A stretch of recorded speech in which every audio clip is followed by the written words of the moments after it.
कुछ लोग गुड़ खाइए, कुछ लोग काकवी खाइए, माने जिसको राब कहते हैं।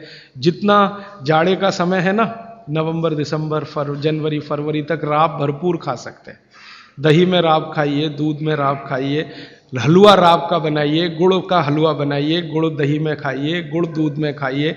अब गुड़ को दूध और दही में खाने का नियम है, वो भागवत जी कहते हैं।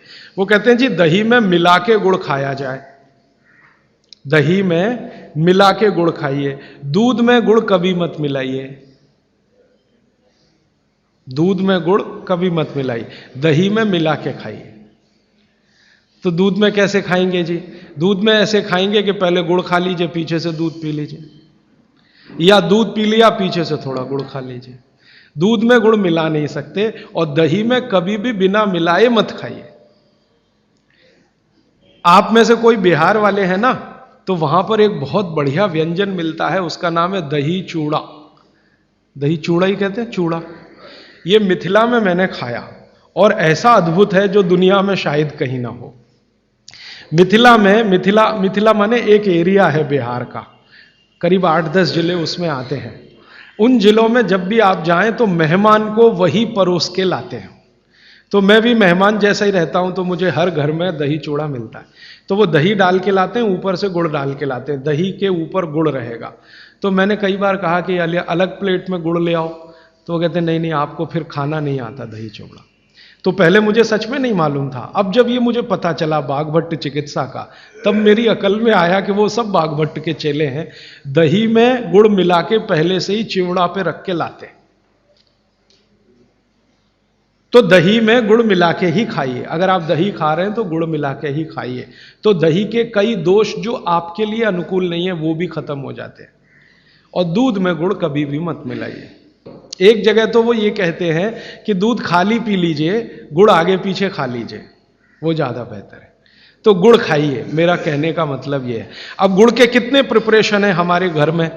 गुड़ का तिल का प्रिपरेशन एक है, तिल पट्टी कहते हैं, गजक। तो भरपूर गजक खाइए। क्यों खाइए जी? तिल है और गुड़ है। गुड़ में जो केमिकल है ऑर्गेनिक, तिल में लगभग वही सब है जो गुड़ में है। तिल भी क्षारीय है, गुड़ भी क्षारीय है, और दोनों क्षारीय चीजें खाएंगे तो पेट के अम्ल को बैलेंस करती रहेंगी। तो तिल गुड़ रोज खाइए, माने तिल की पट्टी बनाइए, गजक बनाइए, नहीं तो तिल का लड्डू बनाइए, गुड़ के साथ बनाइए। फिर इसी तरह से मूंगफली है, मूंगफली भी क्षारीय है और गुड़ भी क्षारीय है। तो मूंगफली और गुड़ मिला के वो पट्टी आती है, वो खाइए, बच्चों को खिलाइए। और आपके पास जो भी प्रिपरेशन है गुड़ तिल के, गुड़ मूंगफली के, वो सब बनाइए। और ये जो 3-4 महीने हैं, नवंबर दिसंबर जनवरी फरवरी तक, भरपेट खाइए, भरपूर खाइए, क्योंकि इस समय आपके शरीर को इन्हीं की जरूरत है। तो कफ जिंदगी से बहुत दूर रहेगा। तिल खा रहे हैं, गुड़ खा रहे हैं, मूंगफली खा रहे हैं, कफ बढ़ने की बिल्कुल संभावना नहीं। तो जिंदगी में कफ के रोग आने की संभावना नहीं। अब जानते कफ का सबसे खराब रोग क्या है? मोटापा।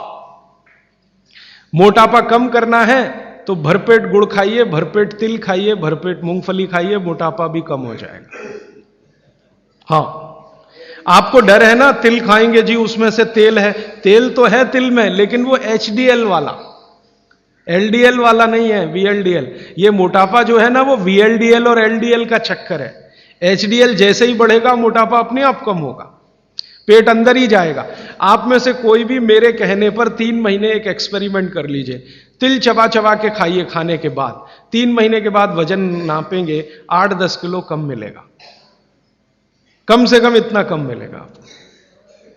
खाना खाया, खाने के बाद आप सौंफ खाते हैं ना, सौंफ की जगह तिल खाइए। और काला खाया तो और ज्यादा वजन कम मिलेगा।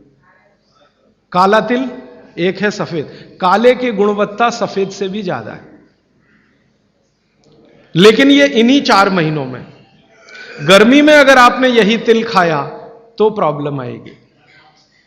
भागवत जी कहते हैं कि तिल खाने का सबसे अच्छा समय वही है जो आज चल रहा है, ये फरवरी तक चलेगा।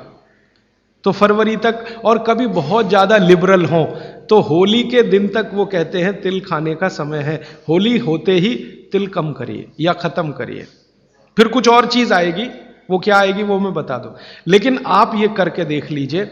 4 चीजों को ज्यादा उपयोग आप करेंगे, वजन आपका कम होता जाएगा, पेट का अम्ल कम होता जाएगा, घुटनों के अंदर का जो कई बार कहते हैं ना डॉक्टर यूरिक एसिड जमा हो गया जी, यूरिक एसिड क्या है? अम्ल ही तो है।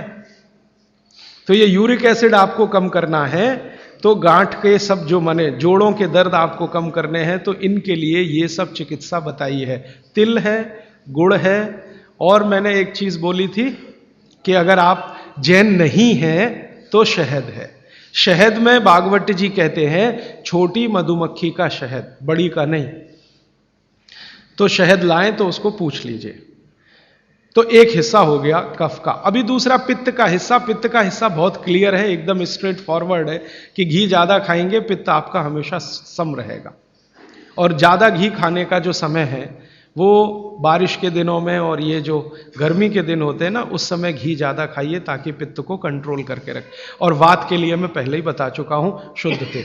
अभी ये जितनी बात है आप सोचो कितनी सरल है, बस हमें अपनी जीवन शैली में थोड़ा बदलाव करना है। जीवन शैली में बदलाव से पहले मन में संकल्प लेना है कि जी हम तो ऐसे ही चलेंगे, दुनिया जिधर जाए जाए, हमें उससे मतलब नहीं, हम तो ऐसे चलेंगे। तो ये 3 चीजें अगर आपने देख ली तो बहुत अच्छा है। अब थोड़ा आगे चलें। अब और दूसरी चीजों पे मैं चलता हूं कि और कौन कौन सी चीजें हैं जो आपके आसपास हैं और आपके वात पित्त कफ तीनों को सम पे लाने में मदद कर सकती है। ये तीनों समभाग में रहें तो अच्छा होता है।